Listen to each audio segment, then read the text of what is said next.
ピンポーン、ようこそ秘密基地に今日もいらっしゃいました。まず最初にチャンネル登録とグッドボタンしてってね。はい、ということで秘密基地今日も始まりましたけど、今日はですね、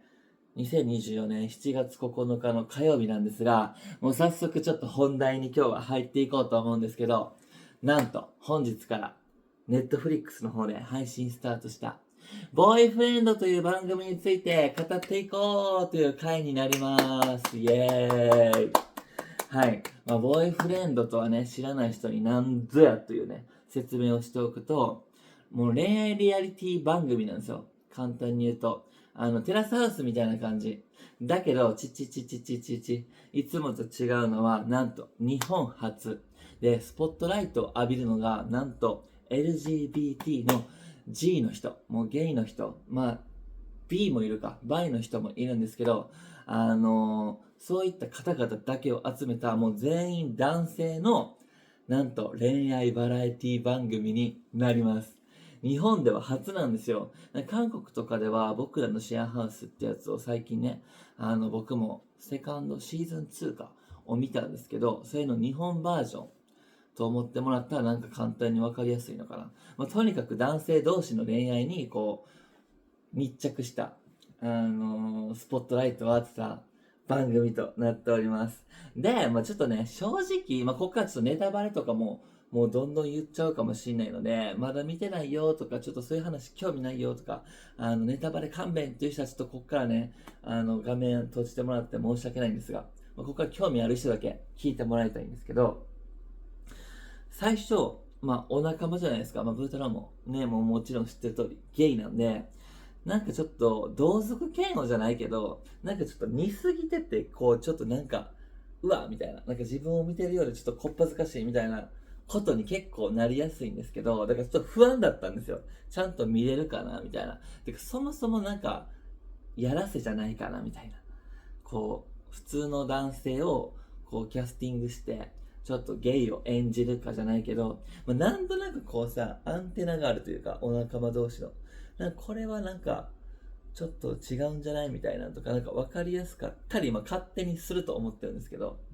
そういうね、なんて言うんだろう。始まる前からちょっと不安要素があったというか、本当に面白いんかなみたい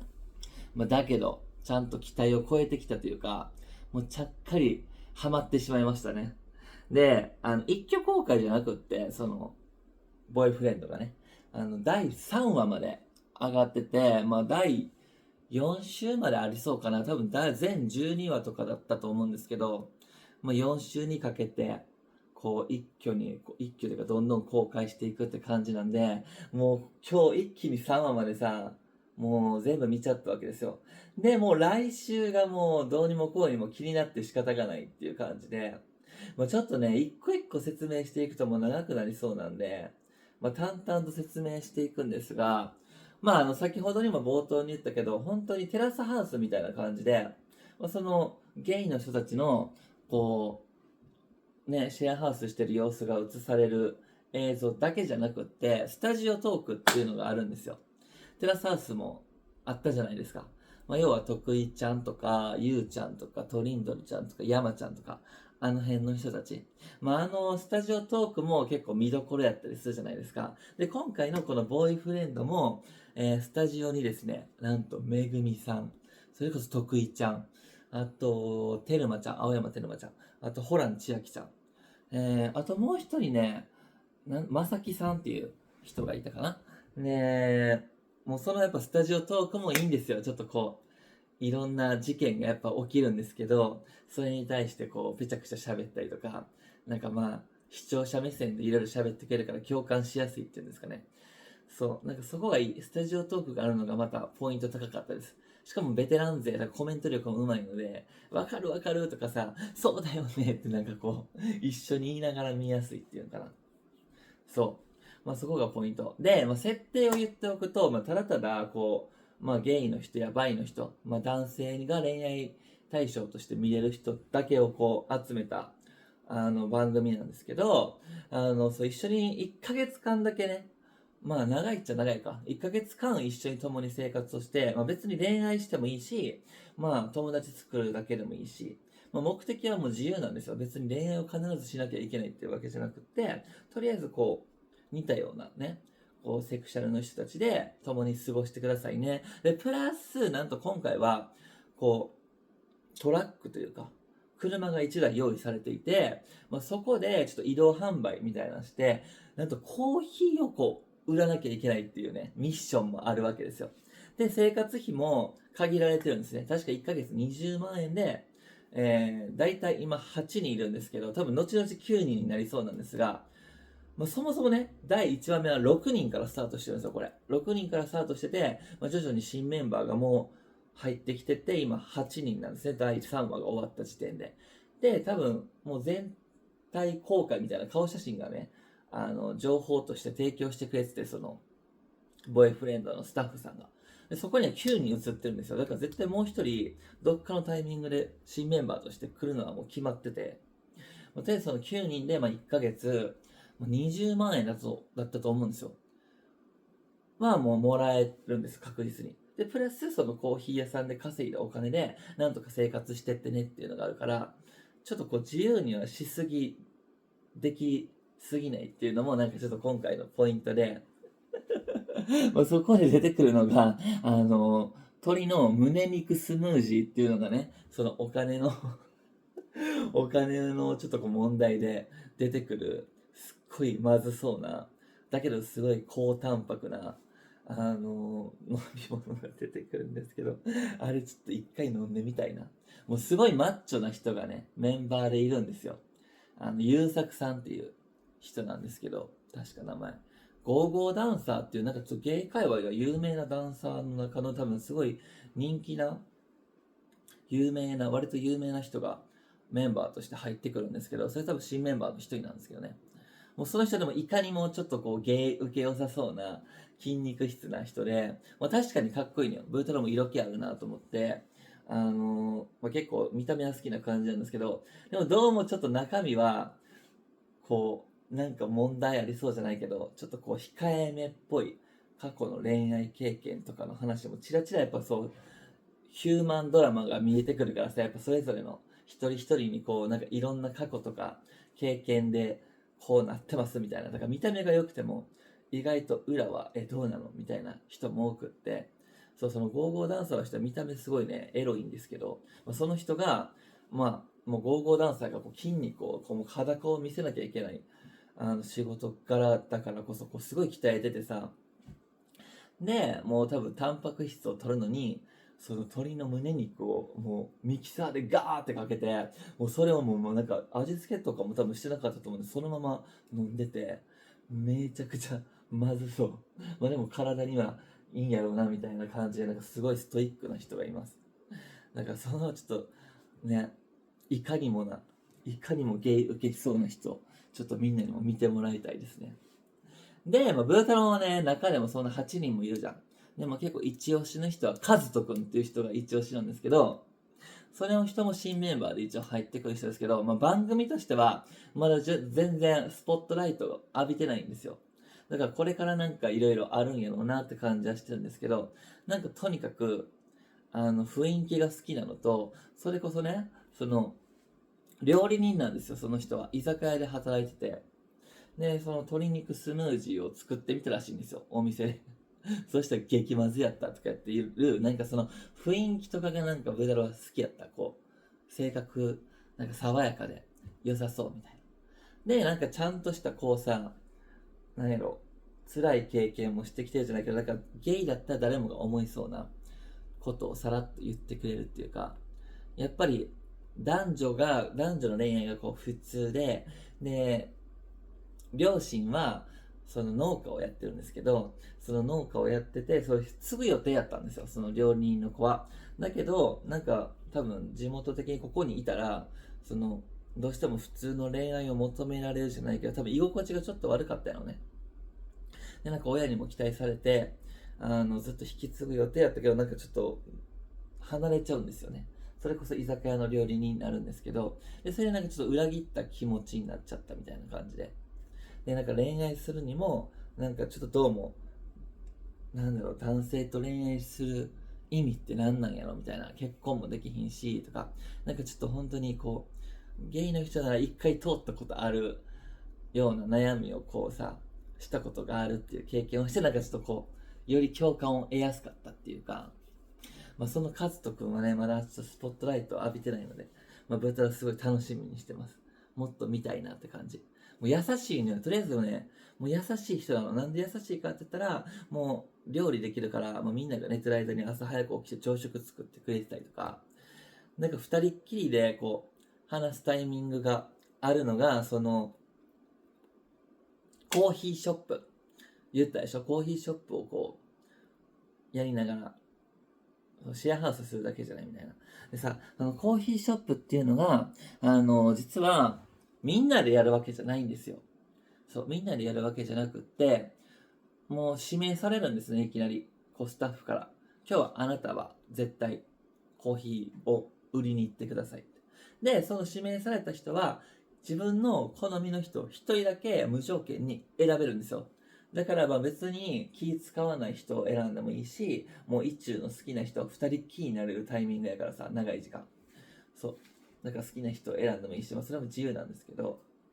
その二人きりタイムの時の、そのカズトくんの、なんか喋ってるこう明るい雰囲気とかも、なんかブータラは好きでした。だから勝手にカズトくん推しで、ちょっと今後も見ちゃいそうなんですけど。でもね、カズトくんの話はもうこれぐらいにしとくわ。でも、一番の見どころは今回、三角関係がもう早速出来上がってて、もういい感じのカップルが一組だけもういるんですよ。カップルって言うとちょっとまだ気が早いか。なんかいい感じの二人っていうの。でもね、もう簡単に説明すると、もうそこのね、いい感じの二人が、もうくっついたり離れたりくっついたりで、最後第3話では、また離れそうみたいなところで終わってるわけ。ここがちょっとこの二人がちょっと見どころかな。で、その二人のカップルのうちの一人を、ちょっと密かにこう、見守ってる。好きでいる。でもしかもその好きでいる感じがいやらしくなくって、もうめっちゃこうなんか真摯に、なんやろ、しかも全然好き好きアピールもしない、密かにこう思いを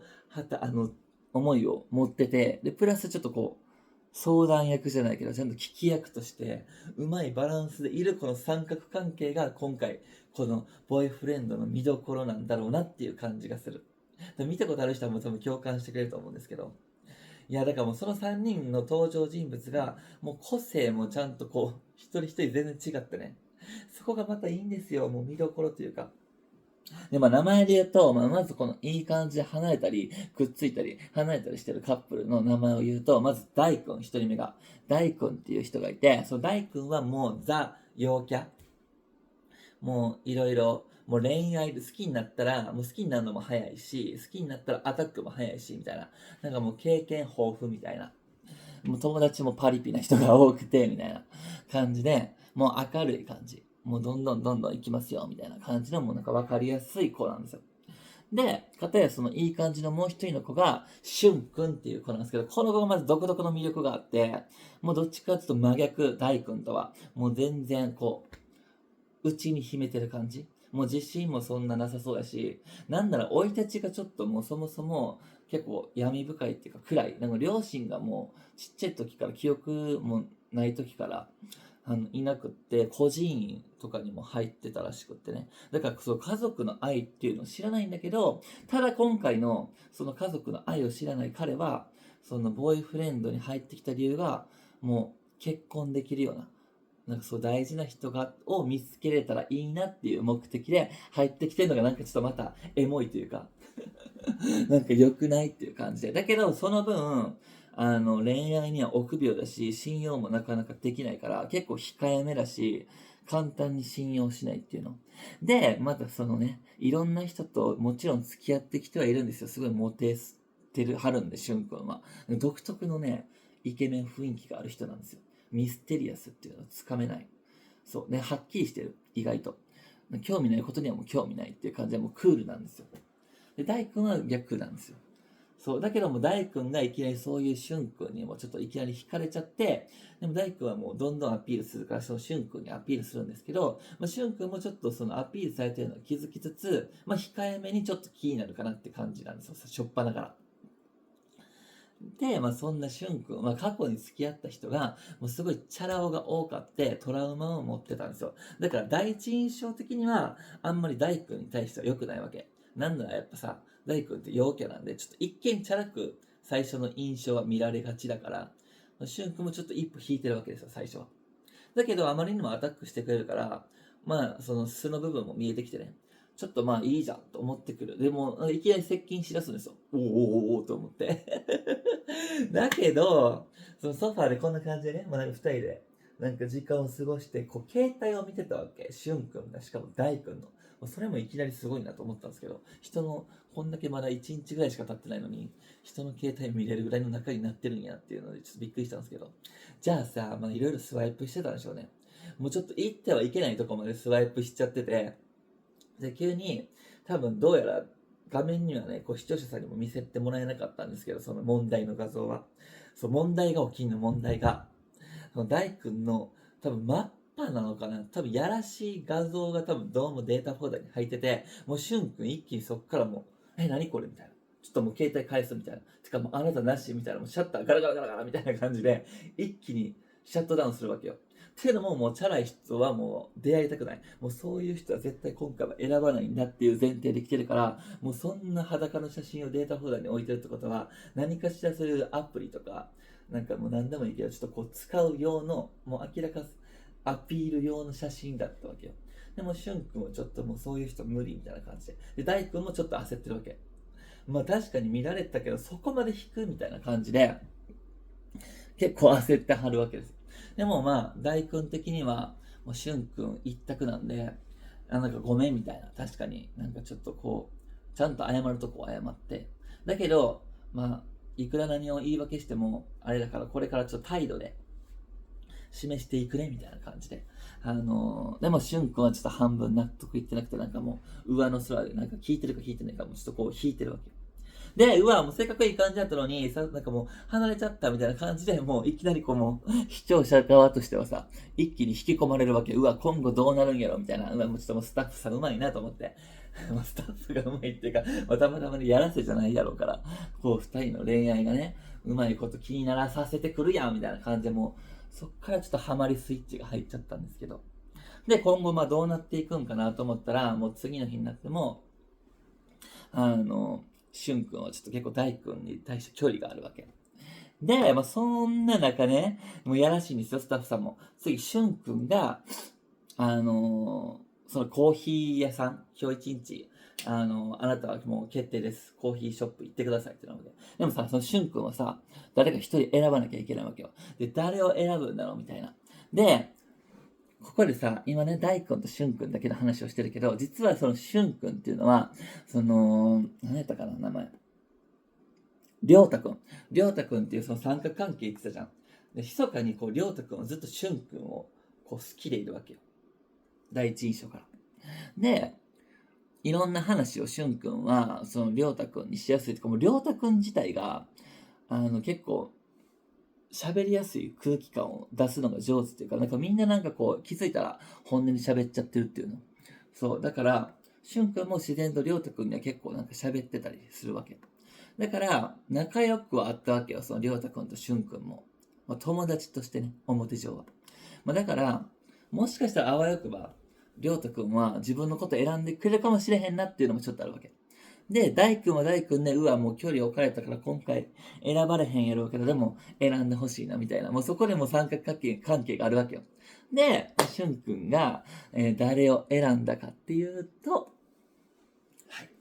大君を選ぶんですよ。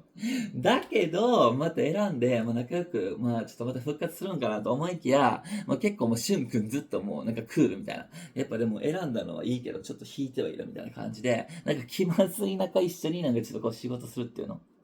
だけど、まあ終わってからね、まあちょっと喋る時間もあって、まあちょっとこう、まあ離れてたけど若干まあちょっとだけマシになったかなっていう状況。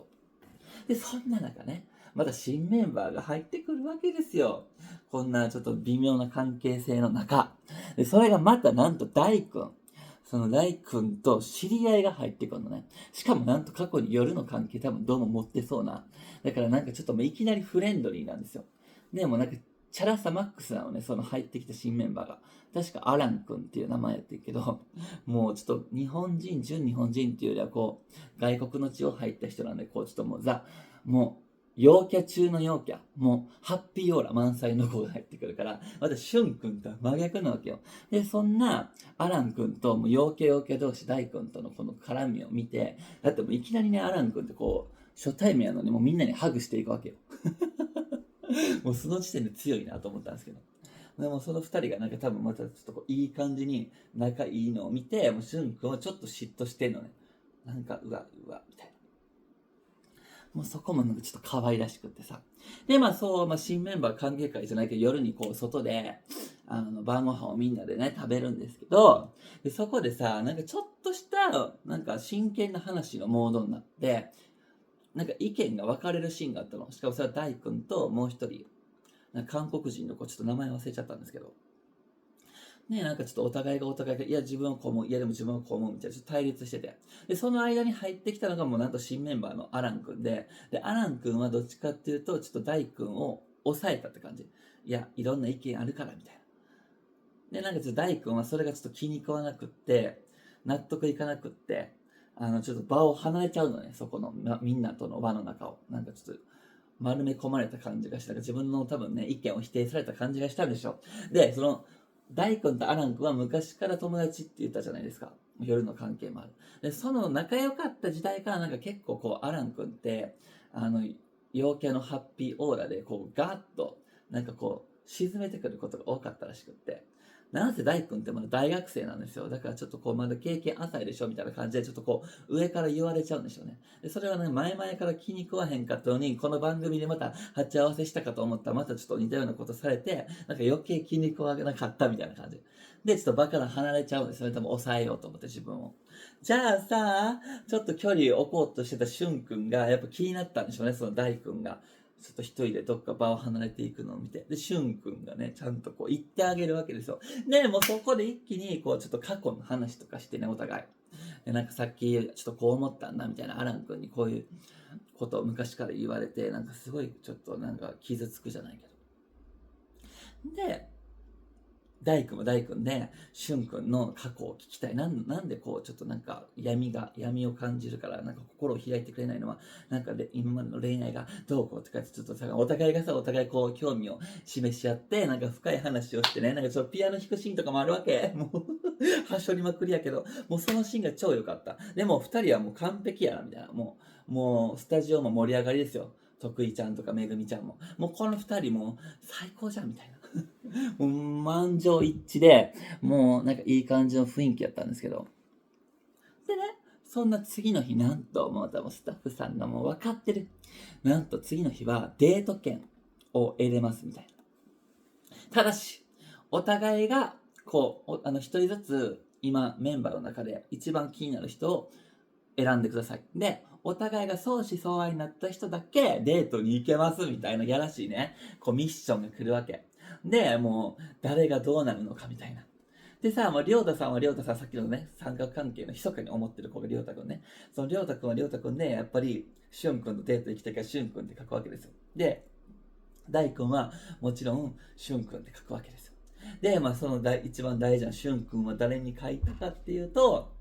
予想通り、もう大君を選ぶわけですよ。で、水族館デート行って、もうなんかすごい楽しそうにね、もうより距離縮まってそうじゃん、みたいな感じで、もうすごいもうこう、ほわほわ、キュンキュン、見てる側もキュンキュンする感じで、いい感じと思って、いいじゃん、みたいな。恋愛盛り上がってきてるじゃん。だから、りょうたさんも憎めないっていうか、こう、りょうたさんも応援したくなるから、うわ、りょうたさんってなるんですよ。なんかもう、あそこでも絶対今後、第4話、第5話、第6話に続けて絶対ドラマが来ると思う。もう、りょうたさんはマジで絶対りょうたさんを選んだら、幸せになれることは間違いない。すごいいい人そうなの。もう話もいっぱいしたいこと山積み。で、なんと水族館デート終わるでしょ。で、もう、よかったねって。で、お互いに多分楽しかったんでしょ、距離縮まったんでしょって思うじゃん。そしたら最後の最後でね、しゅんくんが、ちょっと、大くんの嫌なとこが見えてしまいました。とか言って。で、何々と思ったら、パターンですよ。みたいな。何みたいな。なんかちょっと、また、離れてね、最初くっつきそうになって離れて、で、またくっつきそうになって、もういい感じやったのに、ほんまにいい感じやったのに、何が理由かわかんないの、視聴者側も絶対あれ見ても。なんかがあって、ちょっとまた離れていきそう。で、そこでちょっとこう、りょうたさんとしゅんくん、近づきそうじゃないみたいな予想してるんですけど。いや、もう大盛り上がり一人で。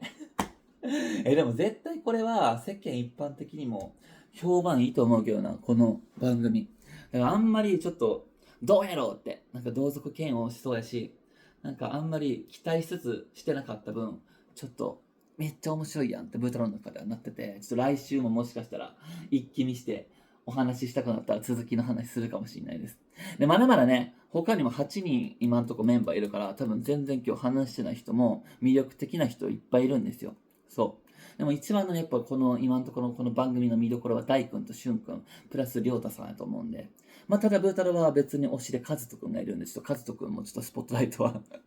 浴びてほしいんですけど。いや、いいよいいよ。ほんとね、ちょっとこの話聞いてみたいなと思った人は、ネットフリックス見れる人は、ぜひ、ボーイフレンド見てください。いやーもう25分も喋っちゃったじゃないですか。まあということで今日もね、こんな感じで終わりたいと思います。では、あとね、そう、もうほんと嬉しいことに、もうブータロはブータロとて、もう一番大事だね。ゆうちゃろさんっていう、一番大事ってね、なんかカズトくんに、なんか今浮気しそうになってるみたいな言い方しちゃったな。違う違う違う違う。ブータロはもうゆうちゃろ一筋ですから。で、もうそのゆうちゃろとのこのエピエピ、前編後編みたいな感じで、前編はこう、誘ってるとこ。で、後半は、その、エピエピアフタートークみたいな感じの動画が、もう2本ともすごい、視聴回数多くって、評判得ててですね、もう本当ありがたいです。また皆さん見てない人はぜひそっちも見てもらえたらなと思います。では今日はこんな感じで終わります。ありがとうございました。長い話聞いてくれて。またねー。明日は UV クッキングですからね。よろしくお願いします。